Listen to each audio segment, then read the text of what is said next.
The smell hit me before I even unlocked the front door. It wasn't the smell of Morgan's famous pot roast, and it wasn't the scent of fresh laundry. It was bleach. Industrial grade, eye-watering bleach, barely masking something underneath it that smelled sweet, sick, and rotting. I froze on the welcome mat, my hand hovering over the key. In the teams, you learn to trust your nose before your eyes. And my nose was telling me that my house didn't smell like a home anymore. It smelled like a crime scene. Hit like, subscribe for more betrayal stories, and comment your city or country. I turned the key silently. Old habits die hard. I had been deployed for 18 months in regions of the world that don't exist on civilian maps. I was supposed to be gone for another 2 weeks, but I pulled every string I had to get home early. I wanted to surprise them. I wanted to see Evan and Felix's faces light up. They were 7 years old now. I had missed their birthdays. Again. I pushed the door open. "Morgan," I called out. My voice sounded too loud in the hallway. "Boys. Dad's home." Silence. Not just quiet. Dead silence. No hum of the refrigerator. No TV blaring cartoons. No footsteps thumping upstairs. I stepped inside and closed the door behind me. The air was cold. Stale. The bleach smell was overpowering here, burning the back of my throat. I dropped my duffel bag by the stairs. It landed with a heavy thud that echoed through the house. I walked into the living room. It was pristine. Too pristine. The throw pillows were karate chopped perfectly in the center. The carpet had fresh vacuum lines. But something was wrong. I scanned the room. Military training kicked in, scanned for anomalies. The mantel. The pictures. Every single framed photo on the fireplace mantel was face down. The wedding photo of me and Morgan. The newborn pictures of the twins. The photo of me in my dress blues holding them. All of them, laid flat against the wood. I walked over and flipped one up. It was a picture of me and the boys at the lake. My face had been scratched out with a black marker. Violent, jagged scratches that tore through the photo paper. My heart hammered against my ribs. This wasn't normal. Morgan was erratic, sure. She had her moods. She was close with her sisters, too close, but she loved photos. She loved appearances. I walked into the kitchen. On the pristine granite counter, there was a single sheet of paper. "Hunter, if you're reading this, you're back early." Typical. You never could stick to a schedule. The boys needed a reset. Their energy was becoming toxic. Too much of your aggression was showing in them. My sisters and I have taken them to the farmhouse for a spiritual wellness retreat. Do not come looking for us. We need to purify the environment before you reinfect it. We will return on the 1st. Morgan, I checked the date on my watch. Today was the 2nd. "Where are you?" I whispered to the empty room. I pulled out my phone and dialed Morgan. Straight to voicemail. I dialed her sister, Clara. Voicemail. I dialed the other sisters, Daphne, Eliza, Fiona. Nothing. Panic started to rise, cold and sharp in my gut. Purify. That word made my skin crawl. Morgan's sisters were into weird stuff. Crystals, energy healing, extreme fasting diets. But they had never taken my sons away. I walked toward the hallway that led to the garage, intending to check if the minivan was there. But as I passed the basement door, I stopped. The smell was stronger here. The bleach couldn't hide it. Underneath the chemical sting, there was the smell of waste. Human waste. And something else. A sound. It was so faint. If I hadn't spent years listening for twigs snapping in the jungle, I would have missed it. Scritch. Scritch. Like a mouse scratching at wood. I put my hand on the doorknob. Locked. We never locked the basement. It was finished. It was the boys' playroom. That's where the Legos were. That's where the big TV was. I looked closely at the doorframe. There was a fresh, shiny heavy-duty padlock hasp screwed into the wood on the outside of the door. A master lock secured it. Why would you padlock a playroom from the outside? "Evan," I said, my voice trembling. "Felix." Scritch. It stopped. "Is someone in there?" Silence. Then, a noise that broke me. A small, dry cough. Weak. It sounded like a sick animal. "Stand back." I warned. I didn't bother looking for a key. I took a step back, chambered my leg, and drove the heel of my boot into the wood right next to the lock. Crack! The wood splintered, but the lock held. "Daddy's coming," I shouted. "I'm coming, hold on." I kicked again, putting 18 months of rage and fear into the strike. The doorframe shattered. The hasp flew off, spinning across the hallway floor. I ripped the door open. The smell rushed up the stairs and hit me like a physical blow. It was a wall of heat, feces, and rot. It smelled like a third-world prison cell. "Boys," I choked out, pulling my shirt up over my nose. I flipped the light switch at the top of the stairs. Nothing. The bulb had been unscrewed or burned out. I pulled my tactical flashlight from my belt. I always carried it, and clicked it on. The beam cut through the dark, stale air as I descended the carpeted stairs, my boots crunching on something dry and scattered on the steps. I reached the bottom. The basement wasn't a playroom anymore. The TV was gone. The couches were gone. The Legos were gone. The windows were boarded up with plywood. The only light came from my flashlight beam, dancing across the room. In the far corner, where the toy chest used to be, there were 2 dog cages. Large wire crates, meant for German shepherds. They were pushed against the wall, sitting on top of a plastic tarp that was stained brown and yellow. I walked forward, my breath caught in my chest, my brain refusing to process what I was seeing. "No," I whispered. "No, no, no." I shone the light into the first cage. There was a pile of dirty rags in the corner. Then, the rags moved. A face turned toward the light. It was skeletal. The skin was pulled tight over the cheekbones, translucent and gray. The eyes were sunken so deep into the skull they looked like black holes. The lips were cracked and bleeding. It was a child, but it looked like a famine victim. He raised a hand to block the light. His arm was just bone. The wrist was the same width as the elbow. "Evan," I whispered, dropping to my knees. The boy in the cage flinched. He scrambled backward, pressing his spine against the wire mesh, terror etched into his face. He opened his mouth to scream, but no sound came out. Just a dry, rasping wheeze. I looked at the second cage. Felix was curled up in a fetal position, motionless. He looked even smaller. His ribs poked through his pajama shirt like razor blades. There was a bowl in the center of the cage. It was bone dry. They weren't at a retreat. They had been down here. I looked at the calendar on the wall, where the boys used to mark off days until Christmas. Someone had taken a red marker and crossed off day after day. 31 days. My wife and her sisters had locked my 7-year-old sons in dog cages in the dark for a month. I reached for the latch on Evan's cage, my hands shaking so hard I could barely grip the metal. "It's Dad." I choked out, tears blurring my vision. "Buddy, it's Dad. I'm here." Evan looked at me. He didn't recognize me. His eyes were wide, feral, and full of madness. He whispered one word. A word that stopped my heart. "Food." I ripped the cage door open, tearing the metal off its hinges. I reached in to touch him, but he recoiled, covering his head with his hands. "Don't hurt me, Auntie," he whimpered. I was good. I didn't eat. I promise I didn't eat. I didn't wait for an answer. I didn't try to explain. I reached into the filth and scooped Evan up into my arms. He weighed nothing. It felt like I was holding a bundle of dry sticks wrapped in parchment paper. His head lolled back against my shoulder, his neck muscles too weak to support it. "Felix," I commanded, turning to the other cage. "Come here. Now." Felix didn't move. He just stared at the empty bowl in front of him, rocking back and forth. I had to put Evan down on the only clean spot of carpet near the stairs, which wasn't clean at all, to get his brother. I crawled into the second cage. The smell inside was concentrated, burning my eyes. I grabbed Felix. He was stiff, his limbs locked in that fetal position.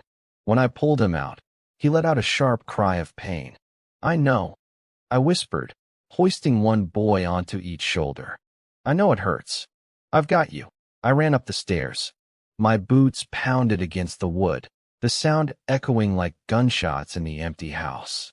I kicked the front door open and burst into the cool night air. The fresh oxygen felt shocking after the toxic air of the basement. I didn't bother with car seats. There was no time. I laid them both in the back seat of my truck.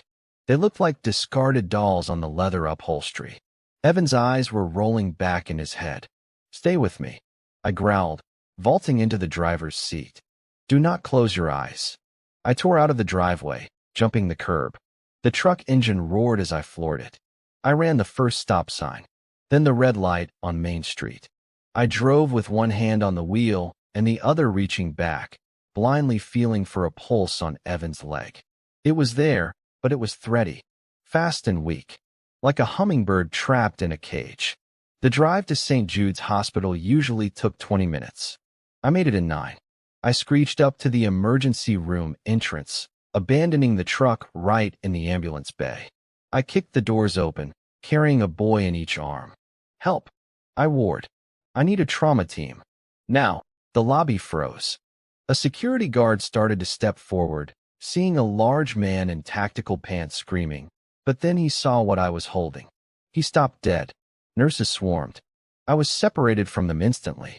They took Evan from my left arm and Felix from my right. I watched as they laid them on gurneys. Under the harsh fluorescent lights of the ER, the damage was undeniable. Their skin was gray. Their hair was falling out in clumps. You could see the outline of every organ in their abdomens. "Code blue bed 4, someone shouted. "No," I whispered, pushing forward. "That's Evan." "Sir, you have to stay back." A nurse pushed against my chest. She was half my size, but I let her stop me. I stood there, shaking, my hands covered in the grime from the basement, watching the doors swing shut behind my sons. Time dissolved. I sat in the waiting room plastic chair, staring at my boots. I still smelled like the basement. People moved away from me. I didn't care. I replayed the last 30 minutes in my head. The cages, the padlock, the calendar. 31 days. An hour later, a doctor came out. He looked exhausted and angry. He walked straight to me. "Mr. West." I stood up. "Are they alive?" "They are," the doctor said. His tone was ice cold. He wasn't looking at me with sympathy. He was looking at me with disgust. "We have them stabilized. We're starting refeeding protocols very slowly. If we give them regular food now, their hearts will stop. It's called refeeding syndrome." I nodded, feeling sick. "I know what it is. I've seen it in POW camps." The doctor's eyes narrowed. "POW camps. That's appropriate. Because I've been an ER doctor for 20 years, and I have never seen a case of malnutrition this severe in the United States. Your sons have lost 40% of their body weight. They have pressure sores on their hips from lying on concrete. Their kidneys are shutting down." He stepped closer, invading my personal space. "This didn't happen overnight. This took weeks of deliberate deprivation." "Where were you?" "I was deployed," I said, my voice sounding hollow. "I just got home. I found them an hour ago." The doctor studied my face, looking for a lie. He saw the shock in my eyes. He saw the way my hands were still trembling. His expression softened, just a fraction, but the suspicion remained. "Police are on their way," he said. "It's mandatory reporting. And honestly, Mr. West, I would have called them even if it wasn't." "Good," I said. "I hope they bring handcuffs." 2 uniformed officers arrived 10 minutes later. They separated me from the general population, taking me into a small interview room. They asked the standard questions at first, but the tension was thick. "You have sole custody?" one officer asked, pen hovering over his notepad. "Joint," I said. "With their mother, Morgan." "And where is Morgan?" "I don't know," I said. The rage flared up again, hot and blinding. "She left a note. She said she took them to a wellness retreat." "She lied. And you have no idea where she is?" "If I knew where she was," I said, leaning forward, "you wouldn't be talking to me here. You'd be arresting me at her location." The officer stopped writing. He looked at his partner. "We need to get a statement from the boys when they wake up. They can barely speak." I snapped. Evan didn't even know who I was. A nurse knocked on the door. "Mr. West? They're asking for you." "Well, one of them is." I pushed past the cops. I followed the nurse into the ICU. The room was dim. Machines beeped in a steady, rhythmic cadence. Evan was asleep, sedated, tubes running into his nose and arms. He looked like a skeleton covered in a sheet. But Felix was awake. He was staring at the ceiling, his eyes wide and unblinking. He was strapped down gently so he wouldn't pull out the IVs. I walked to the side of his bed. I reached out to touch his hand, his tiny, bony hand. "Felix," I whispered. "It's Daddy. You're safe. The bad part is over." Felix turned his head slowly. His eyes locked onto mine. There was no recognition, no relief, only pure, distilled terror. He pulled his hand away from me as if I were fire. He scrambled backward against the pillows, the heart monitor spiking rapidly. Beep, beep, beep, beep. "No," Felix croaked, his voice cracking. "No more. I said the prayer. I said it. It's me, buddy. It's Dad." Felix shook his head violently. Tears streamed down his hollow cheeks. He wasn't looking at me anymore. He was looking past me, at the door, as if he expected someone else to walk in. "Don't tell Auntie Clara," he sobbed, curling into a ball. "Please don't tell her I drank the water. She'll put the nails back in. Please, Daddy, don't let the ants come back." I froze. The nails? I leaned in closer, my heart shattering into dust. "What nails, Felix?" He looked at me with the eyes of a soldier who had seen too much war. "The ones in the stick," he whispered. "For when we slept too much." The world went silent again. The beeping of the monitors, the murmur of the nurses in the hallway. It all faded into a dull roar in my ears. Nails. They used nails on my 7-year-old sons. I stood up slowly. The chair scraped against the linoleum floor, but I didn't hear it. I walked out of the room. The police officer was standing by the nurse's station, sipping coffee. I walked right past him. "Mr. West? Where are you going?" he called out. "To get fresh air," I lied. My voice was deadly calm. Too calm. It was the voice I used before a breach, before the flashbang went off. I walked out of the hospital, into the parking lot, and got back into my truck. I didn't go home. I drove to a 24-hour diner 3 miles away, parked in the back corner where the lights were broken, and pulled my laptop from under the seat. I wasn't a hacker, but I knew people who were. And I knew Morgan's passwords. She used the same one for everything. Our anniversary. The date she promised to love, honor, and cherish. I logged into her cloud account. My fingers flew across the keyboard. Photos. Emails. Nothing. She had wiped her gallery before she left. Smart. But not smart enough. I went to her bank statements. The activity was frantic. Withdrawals of $5,000. Transfers to an LLC called Sanctum of Light. Another transfer for rent on a property in the remote hills of the county. And then I found the group chat. It was an archived message thread titled The Cleansing. The participants were Morgan and all 7 of her sisters. The 8 aunts. The women who had bought my son's birthday presents, who had sat at my Thanksgiving table. I opened the last message, sent 4 hours ago. "Clara, the energy is shifting. The vessels are empty. We are close to the breakthrough. Morgan, I worry about the physical shells. They are weak.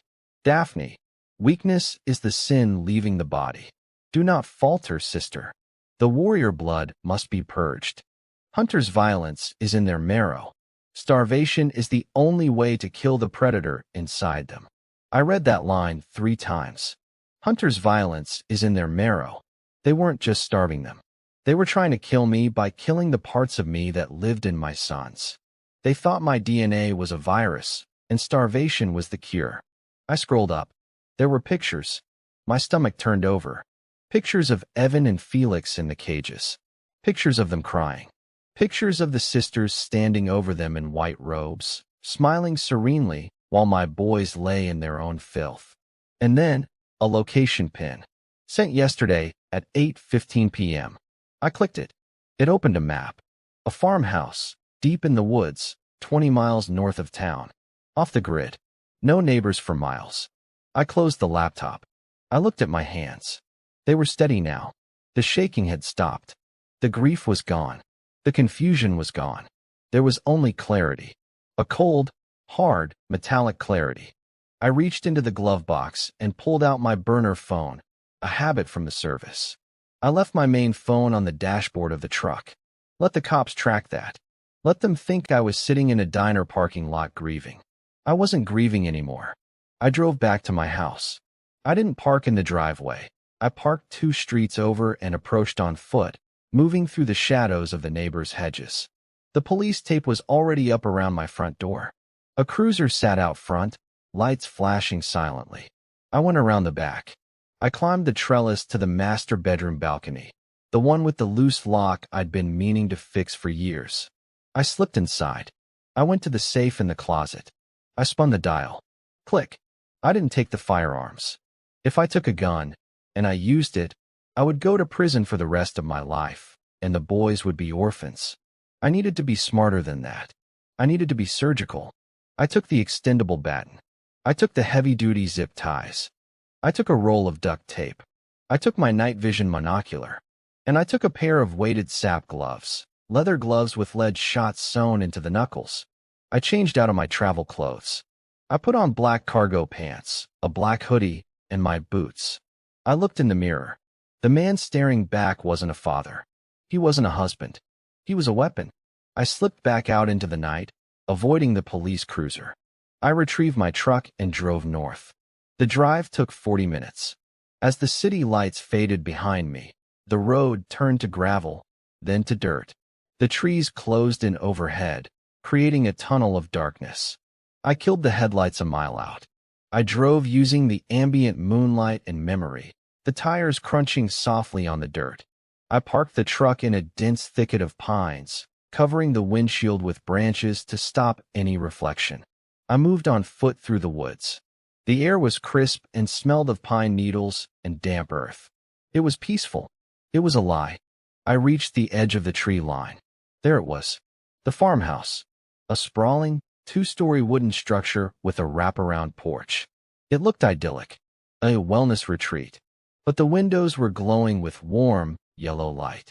I raised the monocular to my eye. Through the front window, I could see the dining room. A long wooden table was set. Candles flickered. And there they were. All 8 of them. Morgan, Clara, Daphne, the whole coven. They were wearing white linen clothes. They looked clean, healthy, radiant. And they were eating.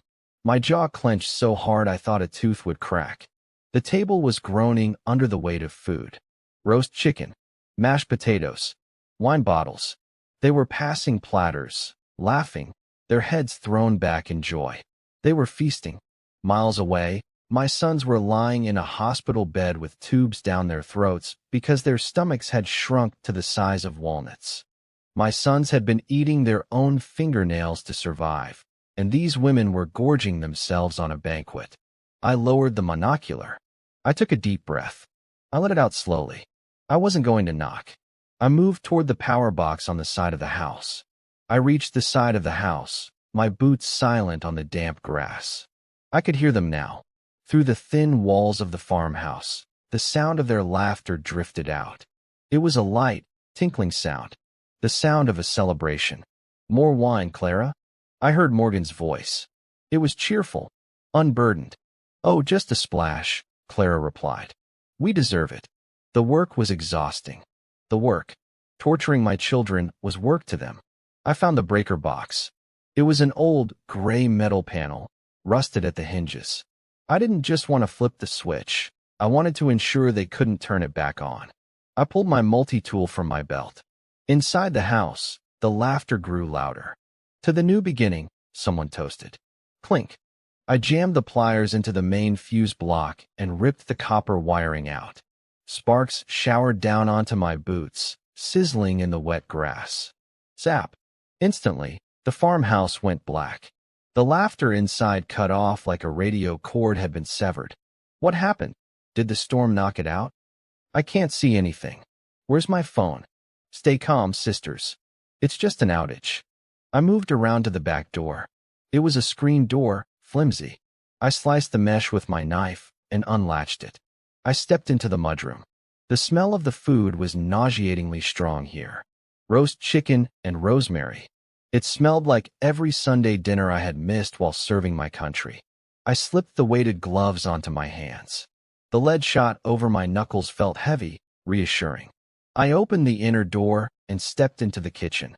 It was pitch black, but my eyes had adjusted to the darkness outside. Theirs hadn't. They were blind. "Who's there?" Clara's voice. Sharp. Imperious. "Morgan, did you leave the door open?" I didn't answer. I walked silently across the linoleum, navigating by the faint moonlight filtering through the kitchen window. I reached the archway that led to the dining room. They were scrambling now, chairs scraping against the floor, phone flashlights flickering on. The beams danced frantically around the room, illuminating plates of half-eaten food and panicked faces. "Someone is in here," Daphne whispered. I felt a draft. "Don't be ridiculous," Clara snapped. "It's just the wind." I stepped into the doorway. I blocked the only exit. One of the phone lights swept over me. The beam hit my chest, then moved up to my face. The scream that followed was primal. "Hunter!" Morgan shrieked. She dropped her wine glass. It shattered on the hardwood floor, red wine splashing like blood. Silence fell over the room. 8 pairs of eyes locked onto me. I stood there, motionless. The hood of my sweatshirt cast a shadow over my eyes, but they knew who it was. They could feel the radiation of my rage. "You're not supposed to be here," Clara said, her voice trembling but still trying to maintain control. She stood at the head of the table, a carving knife still in her hand. "This is private property. You are trespassing." I took one step forward. My boot crunched on the broken glass. "Where are the boys?" I asked. My voice was a low rumble, barely above a whisper. They are safe," Morgan stammered, backing away until she hit the wall. "They are at a camp. A special camp." "Liar," I said. I took another step. "I found them," I said. "I found the cages. I found the locks. I found the nails." The air left the room. The other sisters started to whimper, huddled together like sheep realizing the wolf had jumped the fence. But Clara didn't back down. She raised the carving knife. "They were sick," Clara yelled, her face twisting into a mask of fanaticism. "They were infected with your violence. We were saving them. We were purging the sin. You starved them for 31 days, I said, continuing my slow, steady advance. You watched them wither away while you ate feasts like this. It was necessary." Clara screamed. "Stay back. I'm warning you." Sisters grabbed the knives. A few of them hesitated, looking at the steak knives on the table. "Pick them up," Clara commanded. "He's the devil. He's come to undo the work." 2 of the sisters, Daphne and Eliza, grabbed knives. They were shaking, terrified, but they held them up. "Hunter, please," Morgan sobbed. "Just leave. We can talk about this. We can explain the spiritual significance." I reached into my pocket and pulled out a handful of heavy-duty zip ties. I tossed them onto the center of the table, right into the mashed potatoes. "Here is how this goes," I said. "You are going to zip tie each other's hands behind your backs, and you are going to sit on the floor, and we are going to wait for the police." "No." Clara lunged. She moved faster than I expected for a woman her age. She thrust the carving knife toward my chest. I didn't flinch. I didn't step back. I sidestepped. A simple pivot. The blade sliced through the air where my heart had been a second ago. As she stumbled past me, I grabbed her wrist. I didn't just hold it. I crushed it. I squeezed with the full force of my grip, enhanced by the weighted glove. There was a sickening crunch of small bones grinding together. Clara screamed and dropped the knife. "That," I said, "was for the first week." I shoved her backward. She crashed into the china cabinet, bringing plates down in a shattering cascade. "Get him," Clara screeched from the floor, clutching her broken wrist. "Kill him," Daphne and Eliza charged. And that was when the soldier took over. The room exploded into chaos. Daphne swung her steak knife wildly, aiming for my face. It was a sloppy, desperate attack. I caught her forearm with my left hand, stopping the blade inches from my eye. With my right hand, the one wearing the weighted glove, I delivered a short, controlled strike to her solar plexus. The air left her lungs in a whoosh. She folded instantly, dropping to her knees, gasping for breath that wouldn't come. I didn't let go of her arm. I twisted it behind her back, forcing the joint past its natural range until I felt the pop of the shoulder dislocation. That's for the padlock. I grunted, shoving her away. She collapsed next to Clara, curling into a ball of misery. Eliza hesitated. She saw her sister go down in 2 seconds. She backed up, the knife trembling in her hand. "Hunter, stop!" Morgan screamed. "You're hurting them." "Hurting them?" I turned to look at my wife. "You nailed a basement door shut while our sons ate their own hair. You don't get to talk about hurt." From the corner of my eye, I saw movement. Fiona, the youngest sister, had grabbed a heavy wine bottle. She swung it at the back of my head. I ducked. The bottle smashed against the doorframe, showering me with glass and red wine. I spun around and swept her legs. It was a basic takedown. She hit the floor hard. Before she could scramble up, I stomped on her ankle. Not enough to shatter it completely, but enough to fracture the tibia. She wouldn't be walking out of here. She screamed, a high-pitched sound that pierced the darkness. "Stay down," I warned. The command echoed off the walls, freezing the remaining sisters in place. "For down." "For to go?" The remaining sisters, Ivy, Jocelyn, Kendra, and Morgan, were huddled in the corner. They had dropped their weapons. The fight had left them. They weren't warriors. They were bullies who were used to tormenting helpless children, not fighting a Tier 1 operator. "Please," Ivy wept. "We were just doing what Clara said. She's the leader. She made us." "You watched," I said, stepping over Fiona's writhing body. "You could have opened the door. You could have called me. You could have slipped them a piece of bread. But you didn't. You watched." I walked over to the table. I picked up the zip ties I had thrown earlier. "Turn around," I ordered. "Hands behind your backs. Now." They complied. They were sobbing, terrified, broken. I moved down the line, cinching the thick plastic ties tight around their wrists. Too tight. I wanted them to lose circulation. I wanted them to feel a fraction of the restraint my boys had felt. I got to Morgan last. She looked up at me, mascara running down her face, her white dress stained with wine. "Hunter, I'm their mother. I carried them. You buried them," I corrected. I spun her around and zip-tied her wrists. Then I walked over to Clara. She was still on the floor, cradling her crushed wrist, glaring at me with pure hate. "You'll go to jail for this," she hissed. "Assault on 8 women. The jury will hang you." "Maybe," I said. "But you'll never touch my kids again." I zip-tied her good hand to her broken one. She howled in pain. I dragged all of them into the center of the living room, forcing them to sit in a circle on the rug. I pulled a chair from the dining room and sat down in front of them, watching them like a hawk.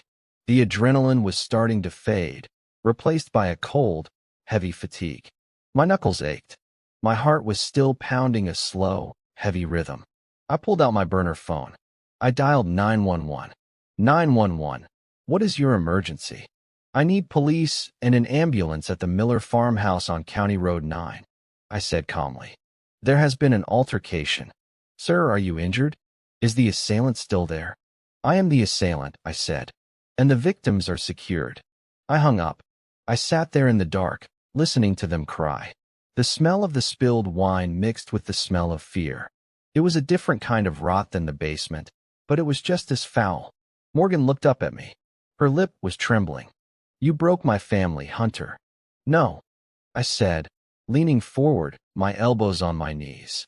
"I broke your cult. There's a difference." 10 minutes later, I saw the blue and red lights flashing through the trees. The sirens wailed, getting louder and louder. I stood up. I put my hands on top of my head. I walked out onto the front porch and waited. Sheriff's deputies swarmed the yard, guns drawn. "Get on the ground. Now." "Face down."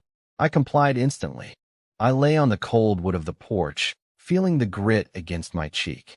"Don't shoot," I yelled. "I am unarmed. My weapon is secured." A knee drove into my back. Handcuffs clicked onto my wrists. Metal, cold, familiar. "You have the right to remain silent," the deputy recited. As they hauled me up, another group of officers ran into the house. Moments later, I heard the radio chatter. "Dispatch, We have multiple casualties inside. Looks like a war zone. Broken bones, lacerations. Send 2 more ambos. The deputy shoved me toward the cruiser. You did a real number on them, didn't you, tough guy? Beating up a bunch of women. I stopped. I looked him in the eye. Check the basement of my house, I said. 1402, Oak Street. Check the cages. He shoved me into the back seat. As the car pulled away, I saw Morgan being led out on a stretcher. She looked at me through the window. She wasn't crying anymore. A small, twisted smile played on her lips. She mouthed something to me. I couldn't hear it, but I read her lips perfectly. You didn't find the diary. My blood ran cold. The holding cell was gray, cold, and smelled of stale urine and industrial cleaner. It was a familiar environment, not unlike some of the black sites I'd been in overseas. But this time, I was on the wrong side of the bars. I sat on the metal cot, staring at the concrete wall. My hands were still cuffed, but they had moved them to the front. The adrenaline crash had left me shivering. Every time I closed my eyes, I saw Evan's skeletal face.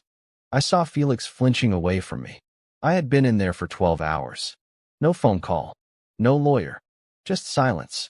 Finally, the heavy steel door buzzed and clanked open. A man in a sharp gray suit walked in. He looked out of place in the grimy jail. He was carrying a leather briefcase. Hunter West. That's me. I'm Grant Reynolds. Your commanding officer sent me. I'm your JAG lawyer, but I'm handling the civilian side for now. He sat down on the metal stool across from me and opened his briefcase. He didn't look happy. He pulled out a stack of papers and slammed them onto the small table bolted to the floor. You're in deep, Hunter. Aggravated assault. 8 counts. Kidnapping. Torture. Torture. I laughed, a dry, bitter sound. I zip-tied them. They tortured my kids. That's not what the news is saying, Grant said. He pulled out a tablet and tapped the screen. He turned it around to face me. It was a local news broadcast. The headline shouted in bold red letters, Delta Force Dad Goes Rambo. Attacks wife and sisters at wellness retreat. The reporter was standing outside the farmhouse. Sources say Hunter West, a highly trained special operator, tracked his estranged wife and her sisters to this peaceful retreat and brutally assaulted them. Police describe a scene of carnage inside. Morgan West, the victim, claimed she was hiding her children from her husband's violent outbursts. I stared at the screen, my mouth dry. They're lying. Did the cops go to the hospital? Did they see the boys? They saw them, Grant said, taking the tablet back. But Morgan and her sisters have a story for that too. They're claiming the boys had a rare autoimmune disorder that caused rapid weight loss. They say they took them to the retreat to try holistic healing because you refused to let them see a doctor. They're saying the starvation was a medical condition, and they were the only ones trying to help. That's insane, I said, standing up and pacing the small cell. Nobody will believe that. The doctors said it was starvation. The doctors are testifying, Grant said. But the sisters have hired a high-powered legal team. They have their own experts lined up who will testify that the boys were sick before they left. And with you beating 8 women into the hospital? You look like the villain, Hunter. The jury is going to see photos of Clara's crushed wrist and Fiona's broken leg, and they're going to hate you. He sighed and rubbed his temples. We got you bail. The colonel pulled every favor he had, but the judge set it at $2 million. You need to post 10%. I don't have 200 grand, I said. The unit pooled it, Grant said quietly. The guys chipped in. You're getting out today. My throat tightened. Thank them for me. Don't thank them yet. Because here's the kicker. Child Protective Services has taken emergency custody of Evan and Felix. I slammed my fist against the wall. What? Until the investigation is complete, the state has them. They're in a secure medical ward. You can't see them. Morgan can't see them. They are wards of the state. They need their father. I ward. They're terrified.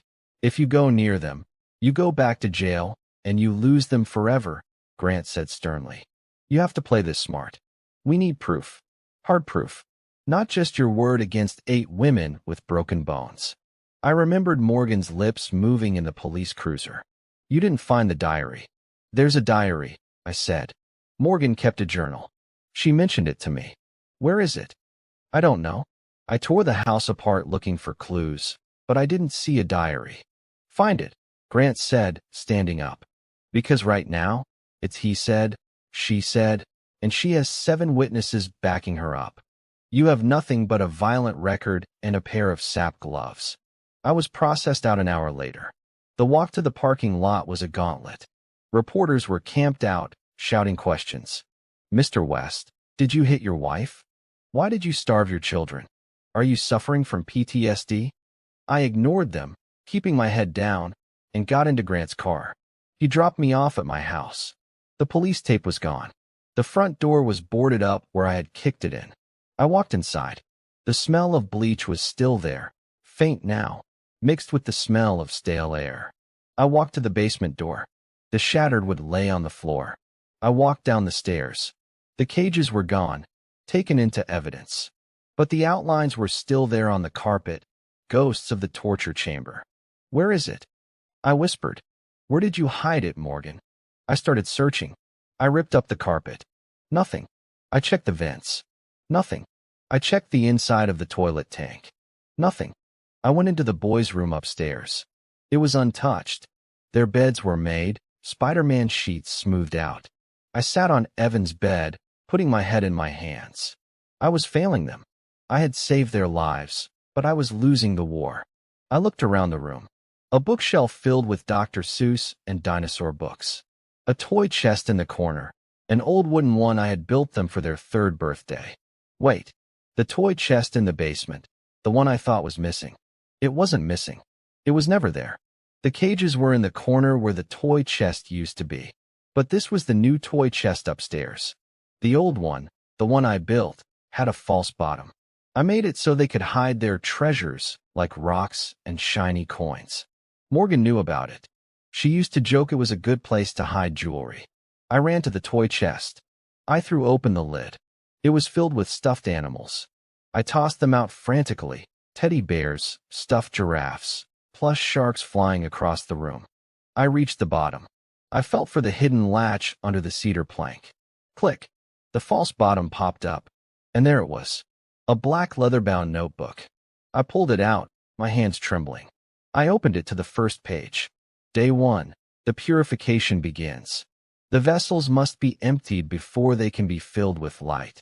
I flipped to the middle. Day 14. Evan is resisting. He cries for his father. We had to implement the discipline stick. The nails are small, but they remind him of the pain of the world. I felt sick. I wanted to vomit. This was it. The confession. I flipped to the last page. Day 30. The funds are running low. The farmhouse is expensive. But Oliver came through again. He is such a devoted uncle. He believes in the wellness journey. He wired another 10,000 today. My breath caught in my throat. The book fell from my hands and hit the floor. Oliver. My brother. The name stared up at me from the floor, burning into my retinas. Oliver. My older brother. The golden boy. The one who went to law school while I enlisted. The one who was currently running for district attorney on a platform of family values and justice. Oliver had funded this. I picked up the diary, my grip tightening until the leather cover creaked. I felt a different kind of rage now. The rage at the sisters had been hot, explosive. This was cold. This was ice in my veins. This was betrayal on a biblical scale. I walked out of the house. I didn't call Grant. I didn't call the police. This was family business. I got into my truck. It was almost midnight. I drove toward the wealthy side of town, the gated communities where the lawns were manicured with scissors and the driveways were heated. Oliver lived in a colonial mansion that looked like it belonged on a postcard. I pulled up to the security gate. Hunter West to see Oliver West. I told the guard. Is he expecting you, sir? He's family, I said. Open the gate. The guard hesitated, then buzzed me in. I drove up the winding driveway. The lights were on in Oliver's study. He was always working late, building his empire. I parked and walked to the front door. I didn't knock. I still had my key. He gave it to me years ago, in case of emergencies. This was an emergency. I let myself in. The house smelled of expensive mahogany and old money. I walked down the hall to the study. The double doors were ajar. Oliver was sitting behind his massive oak desk, surrounded by law books. He looked up, startled, as I pushed the door open. "Hunter." He stood up, taking off his reading glasses. "My God, I saw the news. I've been trying to call you, but I figured you were in custody. Are you okay? You look like hell." He came around the desk, arms open, face full of concern. "I can't believe those crazy women. Tell me what I need to do. I'll represent you. I'll bury them." I didn't move. I just watched him. He was a good actor. Maybe better than Morgan. "Stop," I said. Oliver froze. "Hunter? What's wrong?" I reached into my jacket pocket and pulled out the black diary. I tossed it onto his desk. It slid across the polished wood and stopped right in front of his Mont Blanc pen set. "Page 84, I said. "Read it." Oliver looked at the book, then back at me. A flicker of confusion crossed his face. "What is this?" "Morgan's journal. The one where she details how she starved my sons for 31 days. And how you paid for it." Oliver's face went white. Not pale, ghost white. He picked up the book. His hands weren't shaking like mine had been. They were steady, calculated lawyer hands. He opened it. He read the entry. The silence in the room was deafening. The ticking of the grandfather clock in the corner sounded like a bomb counting down. Oliver closed the book slowly. He looked up at me. The concern was gone. His eyes were hard now. "Calculating." "Hunter," he began, his voice smooth, practicing his closing argument. "You have to understand. Morgan came to me a month ago. She was a wreck. She said she needed to get away. She said the boys were having behavioral issues, and she found a holistic camp that could help. She asked for money. $10,000? I stepped closer. For a camp. It was a high-end retreat. Oliver argued, stepping back. I didn't ask questions. She's my sister-in-law. I thought I was helping her save her marriage. I thought I was helping you. Did you know? I asked. Did you know she was starving them? Of course not. Oliver shouted. My God, Hunter, they're my nephews. I thought they were doing yoga and hiking. I didn't know about the cages. You didn't check? I slammed my hand on the desk. You wired 10 grand to a shell company and never once asked for a brochure? You never asked to talk to the boys. I was busy, Oliver yelled back. I'm running a campaign. I just wrote the check to make the problem go away. That's what I do. You funded a torture chamber, I said, my voice dropping to a whisper. And now, you're going to help me destroy them. Oliver let out a shaky breath. He ran a hand through his perfect hair. He walked to the window and looked out at his perfect lawn. I can't, he said softly. What did you say? I can't get involved, Hunter. If this comes out, if it comes out that I funded the retreat, my campaign is over. My career is over. The press won't care that I didn't know. They'll just see the check. Candidate West funds child abuse cult. I'll be ruined. I looked at my brother. I saw the fear in his eyes. Not fear for the boys. Fear for his ambition. So you're going to let them lie? I asked. You're going to let them paint me as the villain and take my kids away, just to save your election? I can get you a plea deal, Oliver said, turning back to me, pleading now. I know the DA. We can get the assault charges reduced. Probation. You won't do time. But we have to bury the diary. If that diary enters evidence, my name comes out. He reached for the book. I moved faster. I snatched the diary off the desk before he could touch it. You have a choice, Oliver, I said. You can stand with me in court, as my lawyer, and tell the truth. You can tell the jury you were duped, just like I was. You can help me put those monsters in prison. Or, Oliver asked, his eyes narrowing. Or, I said, backing toward the door, I give this diary to the press myself. And I tell them you weren't just a donor. I'll tell them you were the mastermind. That's a lie. Is it? I held up the book. Morgan's writing is pretty vague here. Oliver came through. Oliver is devoted. It could look like a conspiracy. Oliver stared at me. He saw the soldier in me. He saw that I was willing to burn his world down to save mine. He slumped into his chair. Defeated. Monday, he said, his voice hollow. The arraignment is Monday. I'll file the appearance paperwork in the morning. Good, I said. And Oliver? He looked up. If you cross me again, I said, I won't break your bones. I'll break your life. I walked out of the study. As I reached the front door, my phone buzzed. It was a text from an unknown number. Hunter, it's the nurse from the ICU. You need to come. The boys are awake. And they're talking. I stood on Oliver's front porch, staring at the text message. The night air was biting, but I was sweating. The boys are awake. I couldn't go. The court order was clear. If I stepped foot in that hospital, I'd be arrested again, and this time, there would be no bail. I would lose them forever. I typed back, my fingers clumsy with urgency. I can't come. Court order. Are they okay? The dots bubbled on the screen for an agonizing minute. They are asking for you. But CPS is here. A social worker is in the room. She's recording everything. They are interviewing them. My heart hammered. This was it. This was the moment that would decide our future. If the boys were too scared to speak, or if they had been brainwashed by the ants to blame me, it was over. I got into my truck and drove. Not to the hospital, but to the parking lot across the street from it. I sat there in the dark, watching the lighted windows of the 4th floor, the pediatric ICU. I imagined them up there. Small, frail, scared. Inside the hospital, a different kind of war was happening. Flashback, inside the ICU room, narrated via Hunter's reconstruction from later court transcripts. The room was quiet. A social worker, Mrs. Gable, sat by the bed with a tape recorder. She was a soft-spoken woman with glasses, trained to talk to traumatized children. Evan, she asked gently, can you tell me why you were in the basement? Evan looked at her. He was sipping a nutritional shake through a straw, his eyes darting around the room. For the badness, Evan whispered. The badness. Mrs. Gable asked. What is that? The bad blood, Evan said. Mommy said Daddy has bad blood. It makes him hurt people. And we have it too. So we had to starve it out. Mrs. Gable paused. She wrote something down. Did your daddy ever hurt you? Evan hesitated. He looked at Felix in the next bed. No, Evan said. Daddy plays Legos. Daddy carries me on his shoulders. Then why did Mommy say he was bad? Because he kills people, Evan said simply. In the war, Mommy said he enjoys it.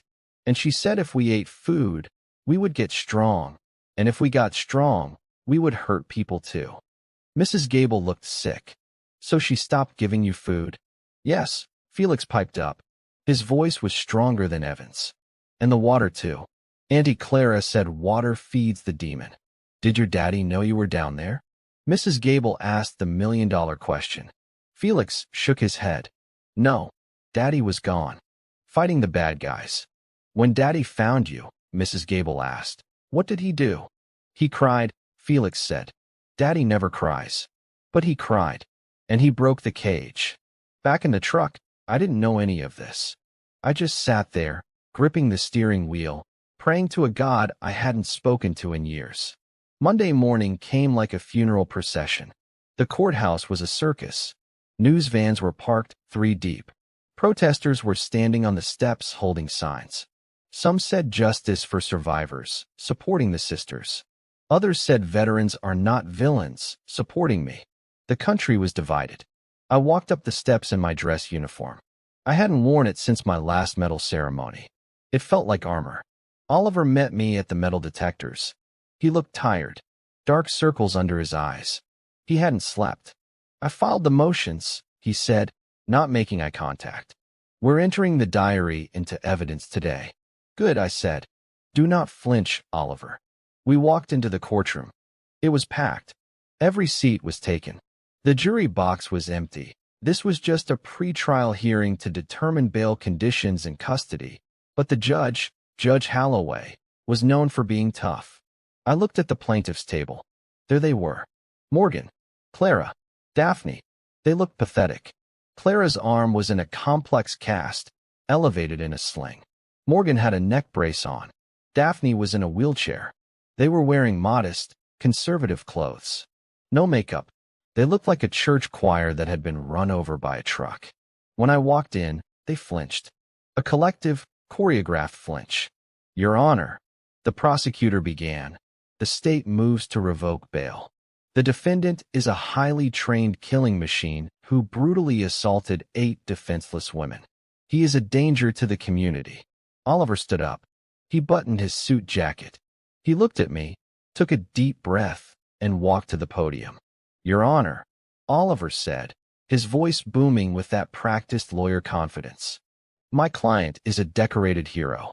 He did not attack defenseless women. He rescued 2 hostages from a torture cult." Gasps in the gallery. "Objection," the prosecutor shouted. "There is no evidence of a cult." "We have the evidence right here," Oliver said. He held up the black diary. Morgan's head snapped up. Her eyes went wide. She grabbed Clara's good arm. The color drained from her face. She recognized the book. "This journal," Oliver continued, "written by Morgan West, details a 31-day program of systematic starvation and abuse. It details the use of cages. It details the use of nails as punishment. And," Oliver paused. He looked at the press gallery. He looked at me. "And it details the financial fraud used to fund it." He didn't mention his name. He played it safe. But he put the book on the judge's bench. Judge Holloway put on his glasses. He opened the book. The courtroom was silent. He read for 5 minutes. His expression went from bored to horrified. He looked up at Morgan. "Mrs. West," the judge said, his voice low and dangerous. "Did you write this?" Morgan stood up, trembling. "Your Honor, it was a metaphor. It was spiritual writing. It wasn't literal." "The medical reports on your sons are not metaphors," the judge roared, slamming the book shut. 2 7-year-old boys weighing 35 pounds is not spiritual writing. He turned to the bailiff. "Bail for Mr. West is reduced to personal recognizance. He is free to go." The gallery erupted. "However," the judge continued, raising a hand, "custody of the children remains with the state until the criminal trial concludes. And that trial starts in 2 weeks. I want this resolved. Fast." As I walked out, free but empty-handed, Morgan passed me in the aisle. She leaned in, her voice a venomous hiss. "You won today, Hunter. But wait until the boys take the stand. We told them what you did in Afghanistan. We told them everything. They're terrified of you." I stopped. I looked at her. "They know who I am," I said. "Do they?" She smiled cruelly. "Or do they know the monster I told them about? The one who kills for fun? Wait until they see you in court, Hunter. They'll scream." I walked away, but the seed of doubt was planted. Had she poisoned them against me? Had she twisted their minds so badly that they saw their savior as their executioner? I had 2 weeks to find out. The next 2 weeks were a blur of legal strategy and sleepless nights. I moved into Oliver's guest house. My own home was still a crime scene, and honestly, I couldn't sleep there anyway. The silence was too loud. Oliver was working around the clock. To his credit, he was actually trying. Maybe it was guilt, or maybe it was just self-preservation, but he was building a defense that was aggressive. He hired a private investigator to dig into this Sanctum of Light LLC. Turns out, the sisters had been draining family trust funds for years to pay for their retreats. But the real battle wasn't the money. It was the boys. The trial began on a rainy Tuesday. The courtroom was even more crowded than the hearing. The jury had been selected, 7 men, 5 women. They looked serious. The prosecution went first. They played the violent soldier card hard. They put Clara on the stand. Clara was a good liar. She cried on cue. She held up her mangled wrist for the jury to see. "He didn't say a word," Clara sobbed. "He just came out of the dark. He had these metal gloves. He looked like a demon. He broke my wrist, then he laughed. He said he enjoyed it." "And the children?" the prosecutor asked. "Why were they in the basement?" "They were sick," Clara insisted. "They had a fever. They were contagious. We made a quarantine area for them. It was cozy. We gave them blankets and soup. Hunter is twisting everything because he wants full custody to turn them into soldiers like him." I sat there, gripping the edge of the table, my knuckles white. Lies. Then came the medical expert for the defense. "Dr. Aris." "Dr. Aris?" Oliver asked, pacing the floor. In your professional opinion, could the children's condition be caused by a sudden illness? Absolutely not, Dr. Aris said. He projected an X-ray of Evan's ribs onto the screen. See these hairline fractures? These are consistent with severe calcium deficiency over a prolonged period. And these marks on the shins? These are from sustained pressure against a hard surface, like a wire cage floor. The jury winced. But the prosecution had a surprise witness. The state calls Dr. Helen Foster, child psychologist. Dr. Foster took the stand. She looked stern.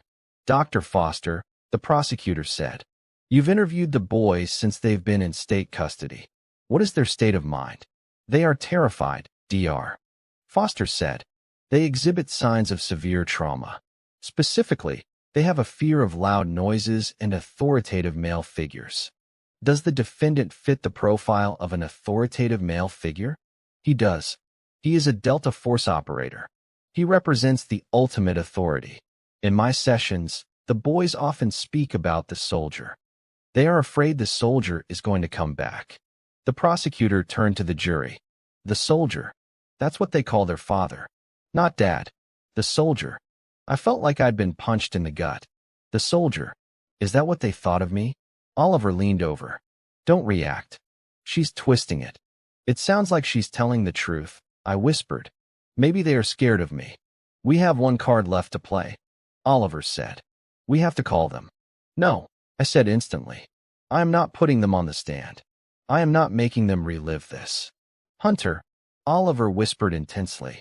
If we don't put them on the stand, the jury only has Dr. Foster's word. She says they're scared of you. The only way to prove her wrong is to let them speak for themselves. I looked at the jury. They were looking at me with suspicion. The violent soldier narrative was working. Do it, I said, feeling like I was signing my own death warrant. The next day, the courtroom was cleared of all spectators. Only the jury, the lawyers, and the judge remained. The judge ordered a remote testimony via closed-circuit TV to protect the boys. A large monitor was wheeled into the courtroom. The screen flickered to life. Evan and Felix were sitting at a small table in a conference room at the hospital. They looked better.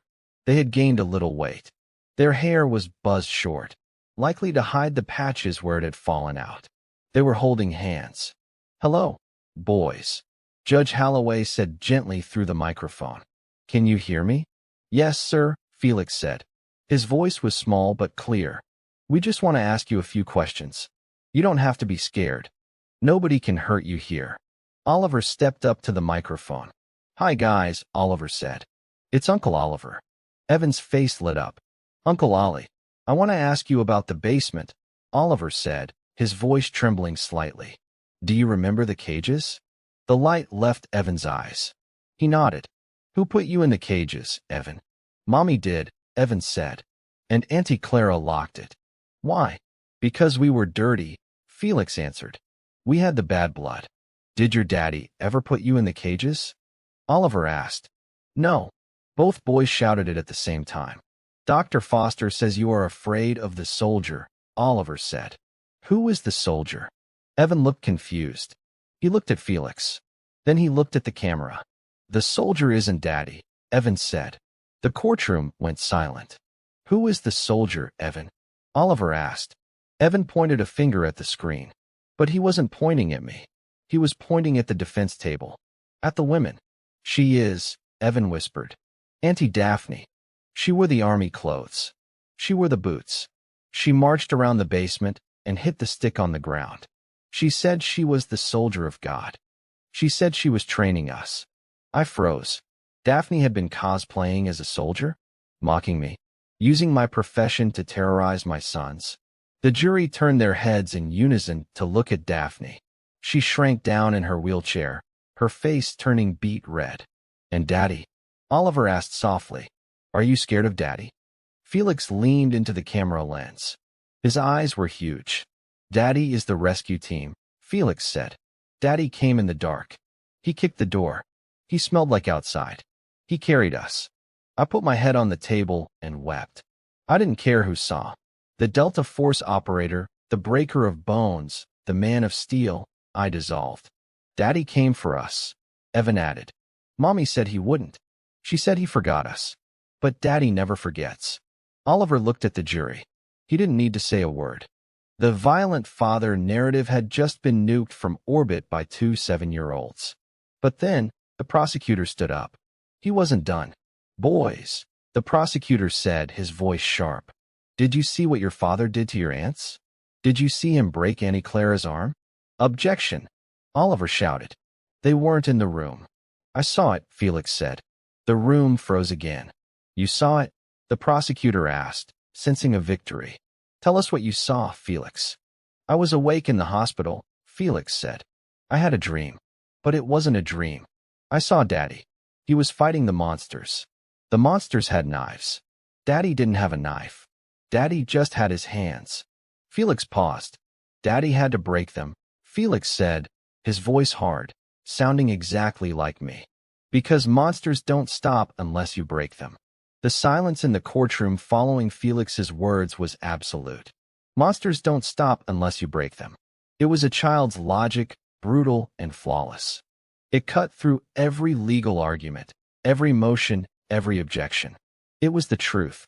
The prosecutor sat down slowly. He had nothing. He couldn't attack a child who had just justified his father's violence as a necessary act of heroism. Judge Holloway cleared his throat. He looked visibly moved. The witness is excused. Thank you, boys. You were very brave. The screen went black. The trial moved to closing arguments, but the energy had shifted. The sisters knew it. The jury knew it. Oliver's closing was short. You heard the tape, Oliver said, walking in front of the jury box. You heard the doctors. And you heard the children. My client, Hunter West, walked into a house of horrors. He didn't find a wellness retreat. He found a concentration camp run by the people who were supposed to love his children the most. He did what any father would do. He did what any soldier would do.